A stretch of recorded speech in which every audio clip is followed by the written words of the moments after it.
ওযু নিয়ে। ওযুর ফরজগুলো আমরা জানলাম, আজকে সংক্ষেপে ওযুর ফজিলতগুলো আমরা জেনে নেব। মুসলিম শরীফের হাদিসে আছে, নবী করিম সাল্লাল্লাহু আলাইহি ওয়াসাল্লাম ইরশাদ করেছেন, হে আমার উম্মতগণ, তোমরা বেশি বেশি পাক পবিত্র হওয়ার জন্য ওযু করবা। প্রত্যেকটি জিনিসের ভালো দিক আছে, মন্দ দিক আছে, একটা ভালো সাইড আছে, একটা খারাপ সাইড আছে, প্রত্যেকটা জিনিসের ফজিলত আছে। সাহাবায়ে কেরাম জিজ্ঞাসা করলেন, ইয়া হাবিব আল্লাহ, আপনি যে বললেন আমরা বেশি বেশি ওযু করার জন্য, পাক পাক পবিত্র হওয়ার জন্য ওযু করতে, আমরা যে ওযু করি, ওযু করলে আমাদের কি লাভ? নবীজি বললেন, তোমরা নাপাকি থেকে পাক হইলা, পবিত্র হইলা, এটা হইল এক লাভ। আর ওযু করলে তোমাদের জন্য আরো স্পেশাল কিছু লাভ আছে। সেই স্পেশাল লাভের মধ্যে প্রথম লাভ হইল, তোমরা যখন ওযু করে মুখ ধুইবা, ওযু করার জন্য মুখ ধুইবা, মুখ ধোয়ার সঙ্গে সঙ্গে এই মুখের মধ্যে চোখ আছে, নাক আছে, মুখ আছে, এই তিনটা জিনিস তোমরা যখন ধুয়ে ফেলবা, তোমাদের এই চোখ দ্বারা, তোমাদের মুখ দ্বারা, তোমাদের নাক দ্বারা যদি কোনো গুনাহ সংগঠিত হয়ে থাকে, ওযু করার সঙ্গে সঙ্গে মুখের গুনাহ, চোখের গুনাহ, নাকের গুনাহ, গুনাহগুলো আল্লাহ তাআলা ওযু করার সঙ্গে সঙ্গে ওযুর ইলা আখিরিল কাতরা, শেষ ফোঁটা যখন তোমার ওযুর পানি বেয়ে বেয়ে পড়ে, তখন মুখ দ্বারা, চোখ দ্বারা যত গুনাহ হয়েছে আল্লাহ তাআলা মাফ করে দেন। বলেন সুবহানাল্লাহ। তাইলে আমরা ওযু করি, নাপাকি থেকে আমরা পাক হই, এই একটা লাভ তো আমাদের আছে। আর ওযু করার সঙ্গে সঙ্গে আমরা যখন মুখটা ধুই, মুখের মধ্যে যত গুনাহ আছে, মুখ দ্বারা যত গুনাহ সংগঠিত হয়, সমস্ত গুনাহ খাতা আল্লাহ তাআলা মাফ করে দেন। তারপরে নবীজি বলেন, তোমরা তারপরে মুখ ধোয়ার পরে যখন হাত ধো, তোমাদের হাত ধোয়ার শেষ হওয়ার সঙ্গে সঙ্গে ইলা আখিরিল কাতরা, শেষ ফোঁটা তোমার হাতের মধ্যে যখন ঢালা হয়, শেষ ফোঁটা যখন তোমার হাতের উপর দিয়ে গড়িয়ে যায়, তোমার হাত দ্বারা সংগঠিত যত গুনাহ হয়, আমাদের দ্বারা যত গুনাহ হয়, সবচেয়ে বেশি গুনাহ হয় হাত দ্বারা। কারণ আমরা যত গুনাহ করি, তার মধ্যে সবচেয়ে গুনাহের কাজে হাতেই অংশগ্রহণ করে। কারণ জিনা করতে হাত দরকার, চুরি করতে হাত দরকার, তারপরে অন্যান্য যত কাজ আছে, যত খারাপ কাজ আছে করার জন্য হাতের দরকার হয়। তাই নবীজি বলেন, তোমরা যখন ওযু করবা, তোমাদের ওযুর পানি হাতের মধ্যে কনুই সহ শেষ ফোঁটা পড়ার সঙ্গে সঙ্গে তোমাদের হাত দ্বারা সংগঠিত যত গুনাহ হয়, সমস্ত গুনাহ আল্লাহ তাআলা মাফ করে দেয়। আল্লাহু আকবার।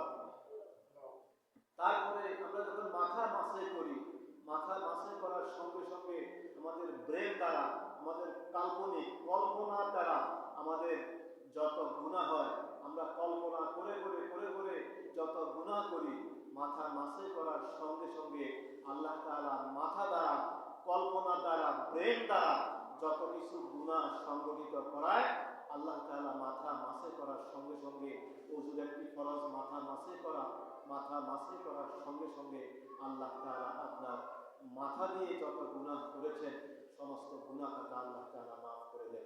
সুবহানাল্লাহ বলেন। তারপরে আমরা যখন পাও ধুই, টাকনু সহ পাও ধুই, পাও ধোয়া শেষ করলে আমাদের শেষ কাতরা, শেষ ফোঁটা পায়ের মধ্যে পানি দেওয়া শেষ হইলে সঙ্গে সঙ্গে আল্লাহ তাআলা আমাদের পাও দ্বারা, আমরা যখন কোনো গুনাহের কাজ করার জন্য যাই, হাত 1 নম্বর কাজ করে, 2 নম্বর কাজ করে পাও। কারণ আমরা গুনাহের কাজে চুরি করতে চাইতে হইলেও পাও দিয়ে চাইতে হবে, হাত দিয়ে চুরি করতে হবে। কোনো খারাপ কাজ করতে হলে পাও দিয়ে জায়গা মতে চাইতে হবে, হাত দিয়ে কাজ করতে হবে। হাত এবং পায়ের যত গুনাহ আছে আল্লাহ তাআলা ওযু করার সঙ্গে সঙ্গে 4টি অঙ্গে আল্লাহ তাআলা গুনাহ মাফ করে দেয়। বলেন আলহামদুলিল্লাহ। মুহতারাম হাজরিন, আমাদের সময় কম। আজকে আমাদের বিষয় হলো নামাজের ভিতরের 6 ফরজ। আমরা গত সপ্তাহে আলোচনা করেছিলাম নামাজের বাহিরে 7 ফরজ। এই যে আল্লাহ তাআলা আমাদের উপর নামাজের বাহিরে 7টা ফরজ করেছেন, এগুলো যে ফরজ হয়েছে প্রমাণ কি, দলিল কি, এই সম্পর্কে আমরা গত সপ্তাহে আলোচনা করেছিলাম। আজকের বিষয় হচ্ছে নামাজের ভিতরে 6 ফরজ। এই যে 6টা ফরজ আল্লাহ তাআলা নামাজের মধ্যে করেছেন, এটার প্রমাণ কি, কি প্রমাণ আছে, আমরা কোন প্রমাণের দ্বারা, কোন দলিলের দ্বারা আমরা এই ভিতরের 6টি ফরজ পালন করি। নামাজের ভিতরে 6 ফরজের মধ্যে সর্বপ্রথম ফরজ কোনটি বলেন তো? আহা, আমরা মুসলমান, আমরা নামাজ পড়ি, এই ফরজগুলো আমরা আদায় করি, সবাই ফরজগুলো আদায় করি, কিন্তু কোনটা কোন ফরজ, কোনটাকে ফরজ কয় আমরা জানি না, দুর্ভাগা। নামাজের ভিতরে 6 ফরজ। প্রথমে তাকবীরে তাহরিমা বলা, অর্থাৎ নিয়ত বাঁধা, কান পর্যন্ত হাত উঠাইয়া আল্লাহু আকবার বলে নাভির উপরে হাত বাঁধা, এইটাকে বলা হয় তাকবীরে তাহরিমা। তাহলে নামাজের ভিতরে 6 ফরজের, অর্থাৎ নামাজ শুরু থেকে শেষ হওয়া পর্যন্ত যেগুলো ফরজ আছে, তাহলে আমরা নামাজ শুরু করি কি দিয়া? নামাজ শুরু করি তাকবীরে তাহরিমা দিয়া। এইটা হইল নামাজের প্রথম ফরজ। নামাজের ভিতরে 6টি ফরজের প্রথম ফরজ হইল তাকবীরে তাহরিমা বলা। এখন এটা যে আল্লাহ তাআলা ফরজ করেছেন, প্রমাণ কি?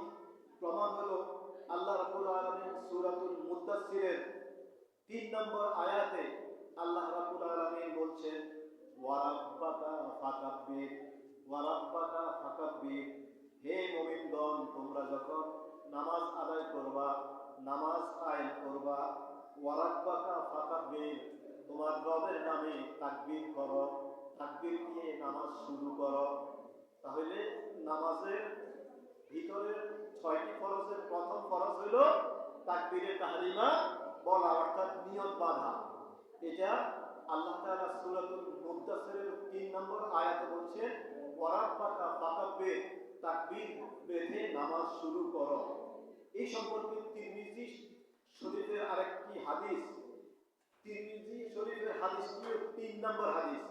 তিরমিজি হাদিস 3 নম্বর, قال النبي صلى الله عليه وسلم তাহরিমুহা আত-তাকবীর, তাকবীর দিয়ে তোমার জন্য যত কিছু হালাল আছে, হালাল বস্তুগুলোকে, হালাল সব কিছুকে তুমি হারাম করো।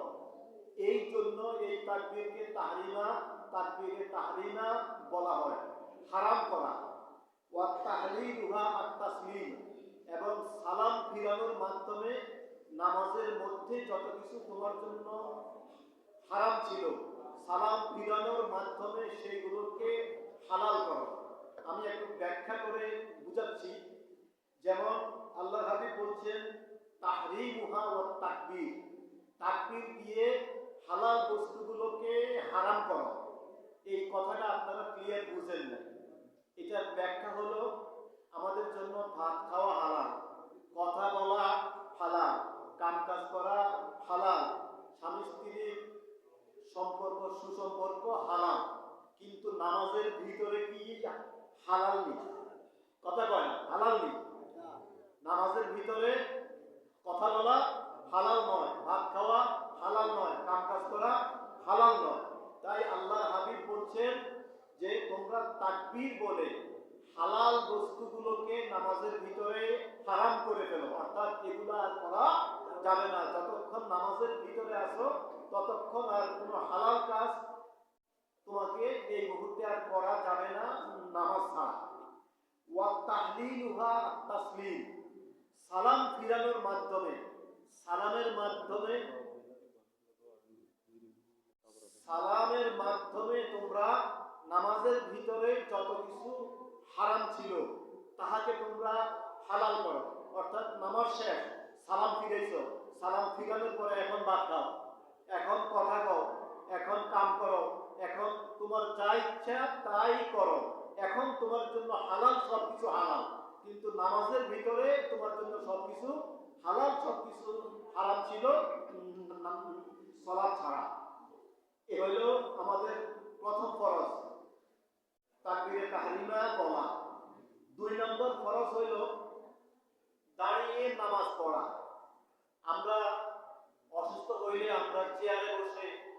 নামাজ পড়ি। এই নিয়ে মুফাসসিরিনে কেরামগণের অনেক মতভেদ আছে।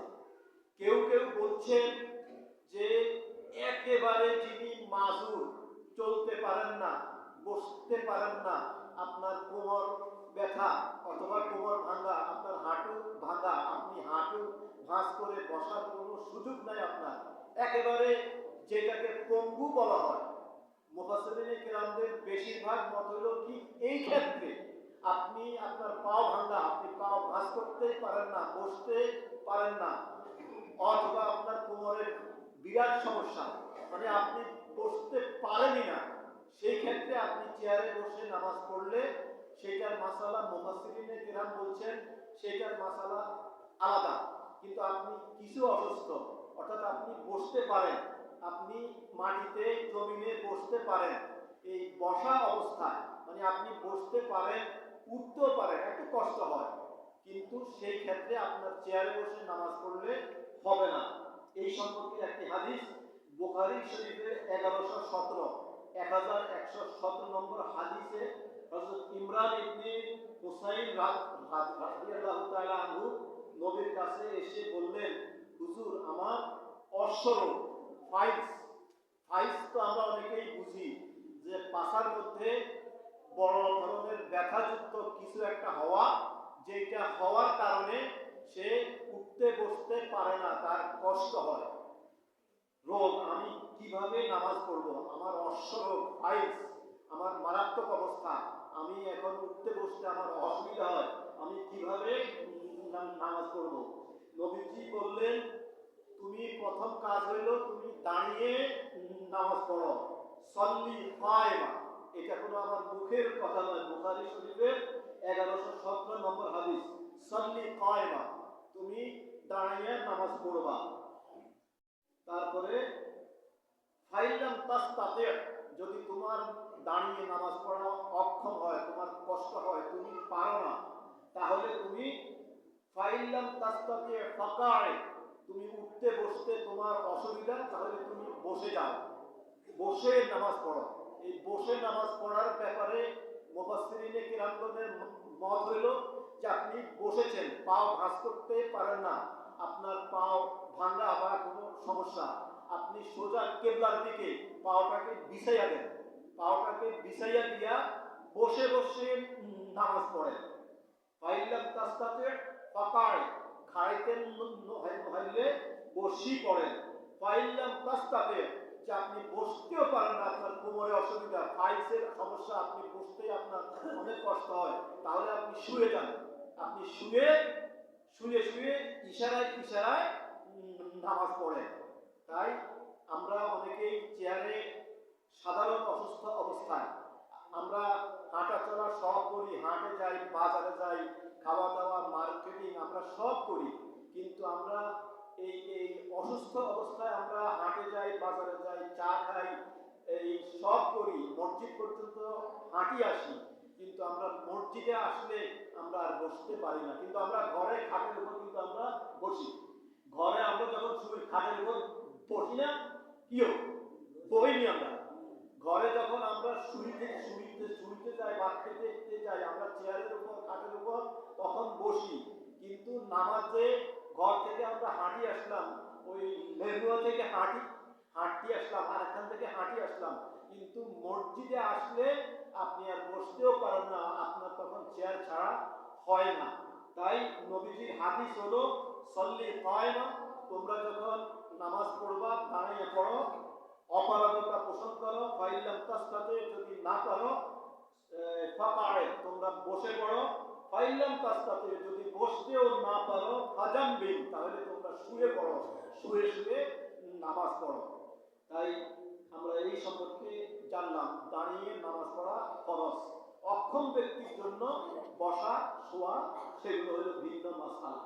3 নম্বর হলো কিরাত পড়া, ফাকরাউ মা তায়াসসারা মিনাল কুরআন, আল্লাহ তাআলা সূরাতুল মুজাম্মিলের 20 নম্বর আয়াতে আল্লাহ তাআলা বলছেন কিরাত পড়া, অর্থাৎ ফাকরাউ মা তায়াসসারা মিনাল কুরআন, কোরআন শরীফ থেকে তুমি যে আয়াতগুলো তোমার কাছে সহজ মনে হয়, যে সূরা তোমার কাছে ইজি মনে হয় তোমরা সেই সূরা তেলাওয়াত করে তোমরা নামাজ পড়ো।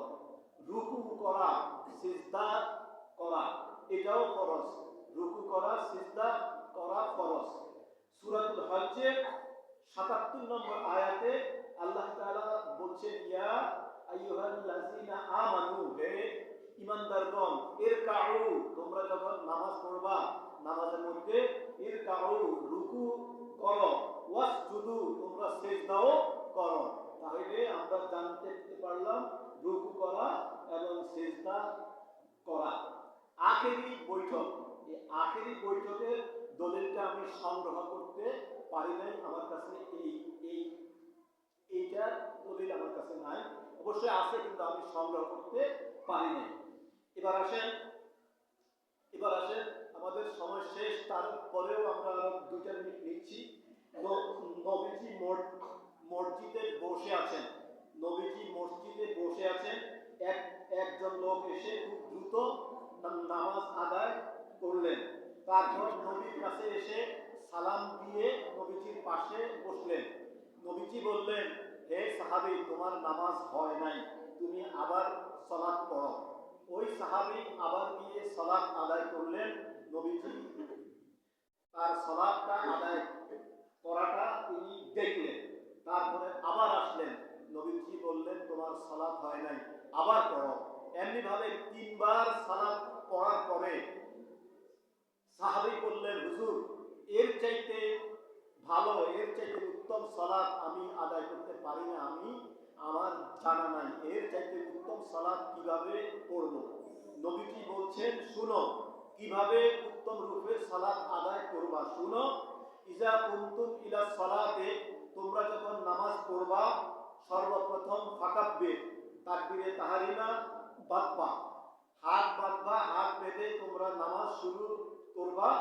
ফাকরাউ মা তায়াসসারা মিনাল কুরআন, তারপরে কোরআনের সূরা ফাতিহা এবং অন্য যে কোনো আয়াত তুমি পাঠ করবা। সুম্মার কা, তারপরে তোমরা রুকু করবা। হাত্তা তাতমাইন্না রাকিয়া, রুকুতে যাইয়াই উঠবা না।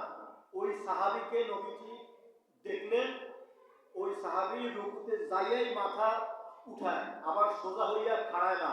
সিজদায় যাইয়াই মাথা উঠায়, আবার সোজা হইয়া বসে না। নবীজি বলছেন, নিয়ত বাঁধবা, সূরা ফাতিহা এবং অন্যান্য সূরা পাঠ করার পরে সুম্মার কা, রুকু করবা। হাত্তা তাতমাইন্না রাকিয়া, ধীরস্থির ভাবে রুকুর মধ্যে তুমি সময় ব্যয় করবা, কিছুক্ষণ রুকুতে থাকবা। সুম্মার ফা রাসাকা মিনার রুকুয়ে, রুকু থেকে তারপরে তুমি সামি আল্লাহ কুলিমান হামিদা বলে মাথা তুলবা। হাত্তা তাতাদিলা কায়মা, একেবারে সোজা হইয়া, রুকু থেকে সোজা হইয়া তুমি দাঁড়াইবা। এই বাঁকা অবস্থায়, রুকু অবস্থায় বাঁকা অবস্থায় হালকা একটু মাথা তুলে আবার সিজদায় অবনত হইবা, এটা হবে না, তোমার সঠিকভাবে নামাজ হবে না। নামাজ পড়তে হইলে হাত্তা তাতাদিলা কায়মা, একেবারে নামাজ থেকে সোজা হইয়া খাড়াইতে হবে। তারপরে সুম্মাসজুদ হাত্তা তাতমাইন্না সাজদা, তারপরে সিজদা করবা। সিজদায় গিয়ে অনেকক্ষণ, কিছুক্ষণ সময় ব্যয় করবা, অর্থাৎ ধীরস্থির ভাবে সিজদা করবা। সুম্মার ফা রাসাকা, তারপরে তোমার মাথা উঠাইবা। ইফাল যালিকা সালাতিকা কুল্লিহা, আমি তোমাকে এক রাকাত সালাতের সঠিক পদ্ধতি বললাম, তারপরে তুমি এমনি ভাবে ধীরস্থির ভাবে তুমি বাকি যত সালাত আছে সবগুলো আদায় করবা। অর্থাৎ নবীজি এখানে বুঝাচ্ছেন, ওই সাহাবী রুকু থেকে সোজা হইয়া দাঁড়াইতো না, সিজদা থেকে সোজা হইয়া বসতো না এবং সময় বেশি ব্যয় করতো না। নবীজি ওই সাহাবীর সালাতটা দেখলেন, দেখার পরে বলছেন, তোমার সালাত হয় না, তুমি রুকুতে যাইয়া সময় ব্যয় করবা, রুকু থেকে উঠিয়া সোজা হইয়া খাড়াইবা, 2 সিজদার মাঝখানে সোজা হইয়া বসবা, তাহলেই তোমার সালাত আদায় হবে, আর না হইলে তোমার সালাত আদায় হবে না। তাই আল্লাহ তাআলা আমাদের প্রত্যেককে সঠিকভাবে সালাত পড়ে সালাত আদায় করার তৌফিক দান করুন, আমিন। ওয়া আখির দাওয়ানা আলহামদুলিল্লাহি রাব্বিল আলামিন। আসসালামু আলাইকুম ওয়া রাহমাতুল্লাহি ওয়া বারাকাতুহু।